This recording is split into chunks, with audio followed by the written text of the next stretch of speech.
Hello and welcome to the sideboard here at SCG St. Louis. I'm Nick Miller alongside Brewer and Midwest Open Series grinder Jeff Hoogland. How are you doing today? I'm doing pretty well. Great. And what have you brought to the table for us today? So today we're playing a bug mid-range deck. We have, it's a very flexible selection of cards, which is why we're playing it. We have a wide range of threats that allow us to attack the other decks from a variety of angles. We start with our two Planeswalkers, make an excellent pair. Yes. We have Ashiok and Kiora. Kiora is able to protect both of them while she ticks up to her eventual ultimate. They're both a powerful combination against the control decks in the format. To ensure that our Planeswalkers live against the more aggressive things that are going around, we start off with a Sylvan Caryatid at the bottom of our curve into Courser of Kruphix. Courser of Kruphix, a card that has been popping up in all kinds of decks. You know, and you love it from a number of interactions with cards like Prognostic Sphinx, Kiora, Underworld Connections, you know. It's just amazingly flexible. I think the best way I've heard Courser of Kruphix described is it's just a card that has too much text on it. It does so many things, it's just very powerful. And this deck maximizes the number of ways we're able to abuse the things Courser does. As you mentioned, Prognostic Sphinx allows us to set up and find a land to play with the Courser every turn, effectively allowing us to draw a card off the top of our deck. The incremental life gain is nothing to scoff at against the more aggressive decks in the format. Right, you have Underworld Connections and Thoughtseize in the deck. Yep, so Courser combined with a couple copies of Scavenging Ooze allow us to stabilize against the more aggressive things that are running around. Now you've been playing bug decks, just a variety of them, as I've been watching over the last couple of weeks. Why this iteration this week?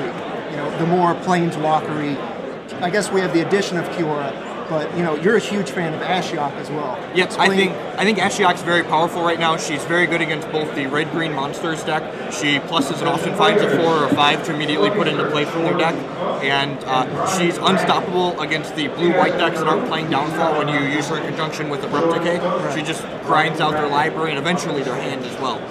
Abrupt Decay, another card that is just shining right now.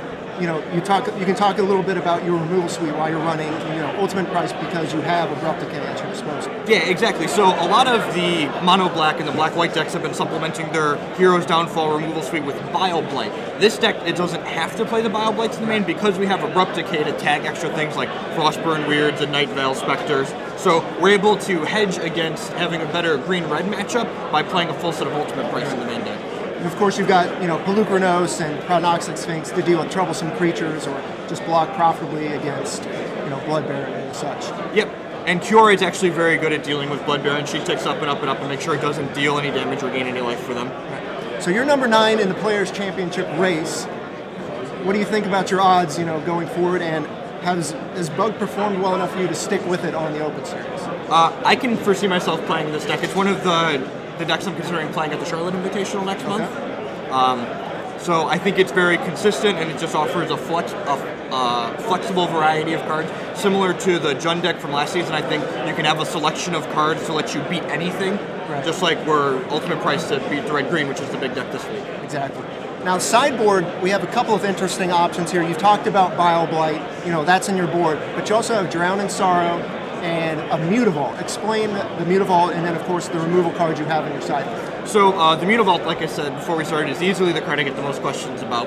And it is there, so against the other mid-range and more controlling decks in the format, you can board out your Sylvan Caryatids and bring in a 26 land. Wow. This way you're able to up your threat density by bringing in more relevant cards, because it's okay if you can't cast all your spells on curve in those matchups, because they're going to give you more time to recover. Interesting. Of course, Golgari Charm there to take out, you know, tokens and to take out enchantments as well. All 3 of Golgari Charm's modes are very relevant, especially against the blue-white decks. It destroys Ascension Sphere, it counters Supreme Verdict, and it mops up Elspeth tokens. Yeah, Bug seems like a great place to be in this metagame, you know, fighting on all axes, like you said. So, well, from the SCG St. Louis, I'm here with Jeff Hoogland. Nice to see you. Good luck, and good luck on the Players' Championship.